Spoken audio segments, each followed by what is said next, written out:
Okay, good morning. This is a quick video for the people that sort of voted in the poll on the Facebook group that we were going to talk today about keyword transformations. Okay, there were some other videos that I posted on the Facebook group for people that were interested in essays and reading part 7, so you can check those out. But today we're going to look at keyword transformations. Okay.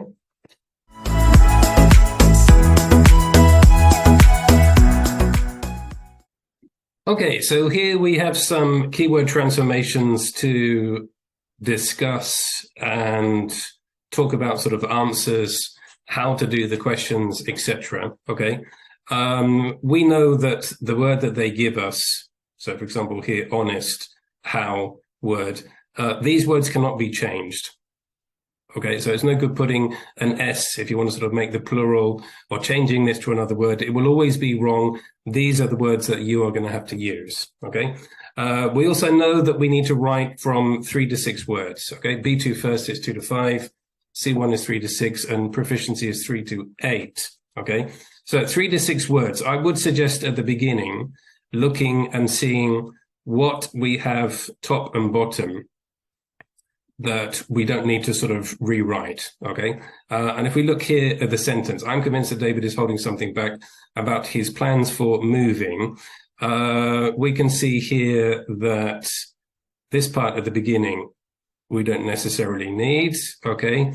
And also this part at the end, we also don't need to use, okay? So it's only going to be this part in the middle is holding something back that we have to represent or rewrite, in this case here with the word honest, okay? So let's just write down some answers here. So I'm convinced that David is not being honest. Okay, so we could use just quite simply this answer here, okay? In the answers in the book, we can actually use a number of different sort of adverbs. Not being totally honest is possible. Completely honest is also possible. Okay. And that will get us our 2 points. Okay. So actually, in fact, here you will get 1 point just for writing not. Okay, and then the other point here would be for being honest. Okay, totally and completely are not sort of essential for the answer here. Okay, let's move on to the next one. So let's also sort of remove things which we don't need. John always trained hard, but he never succeeded in winning a gold medal. So we can see top and bottom, we don't need to do that, because we have this here at the bottom, okay? So it's only, and we've also got here trained, so we don't need that either. So it's only about John and something always hard, okay? And we've got negative here with no. How is the word we're going to use? Okay, so let's look and see what answers we got here. So it's no matter how hard John trained. Okay. Now, importantly here, you do need to include his name. Okay. And if you were to put here he, I don't think you would get the point. Okay. Because my question would be, if you put no matter how hard he trained, he never succeeded in winning a gold medal. The question was, who is he? Well, we should definitely talk about John in the first instance, and then we can sort of use the subject he to refer back to John. So John is important here. And it's also, if you're looking at sort of things to study for C1 keyword transformations, it's also interesting the number of expressions here with no. Okay, let's just write down a few of these expressions that you should be aware of, because there is quite a few. Negative inversion, for example, no sooner. Typically that will go with had, something in the past perfect, and then than. Okay, a lot of people in this negative inversion will write something that is not than, and they write all the possibilities like that or whatever it might be. It is no sooner, and the comparative sooner than. Okay, so no sooner we have as a negative. No wonder, another expression. No point, another expression. No consequence, another expression. Okay, there are quite a few sort of answers here for keyword transformations based around these sort of expressions with no. Okay, so have a look.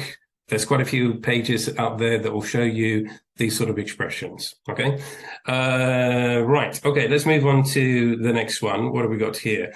The manager assured me that she would order a replacement watch. Okay, so let's do our sort of remove what we don't need. We don't need this.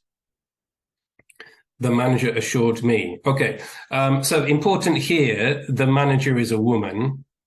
Okay, we need to be sort of aware of that. Okay, so, and we're essentially here with something word going to be referring to assure. Okay, promise. Okay, would be sort of the other idea.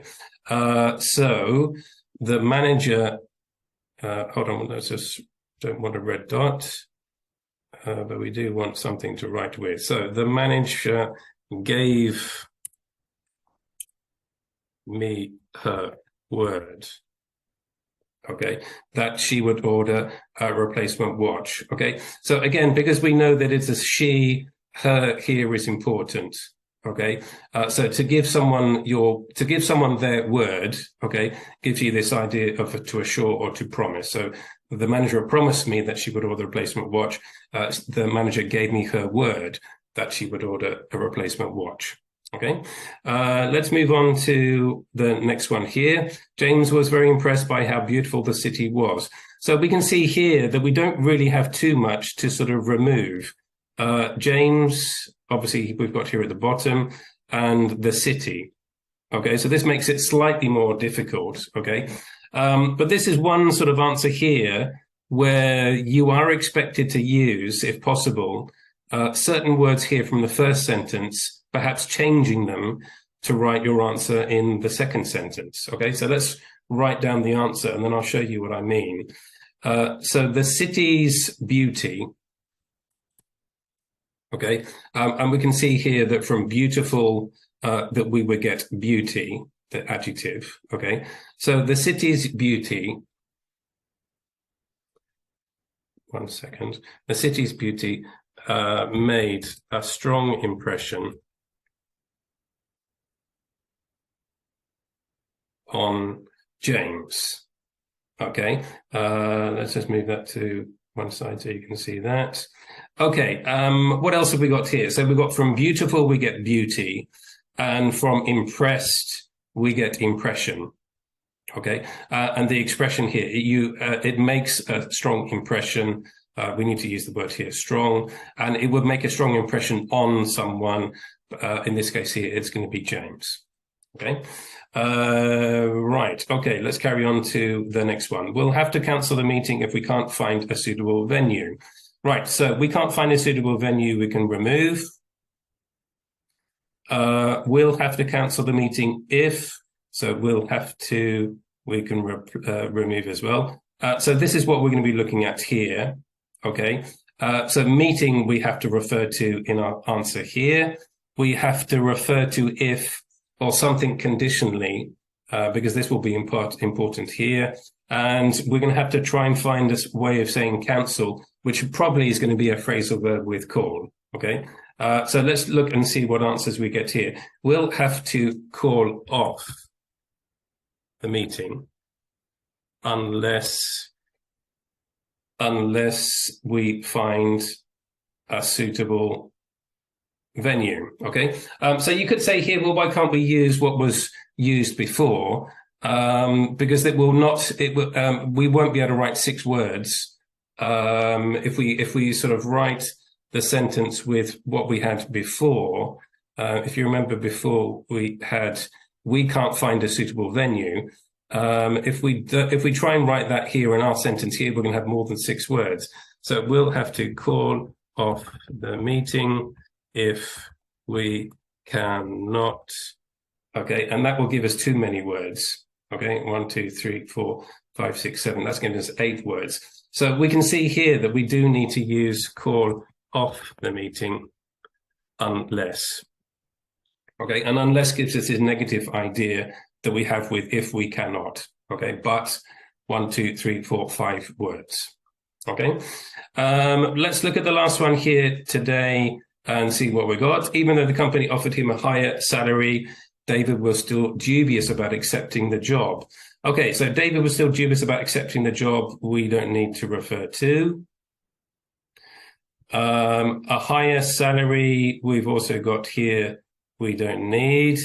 And even though the company offered, okay, and we're going to have to write something here with despite, okay. So let's see what we've got. So David was still dubious about accepting the job despite the company offering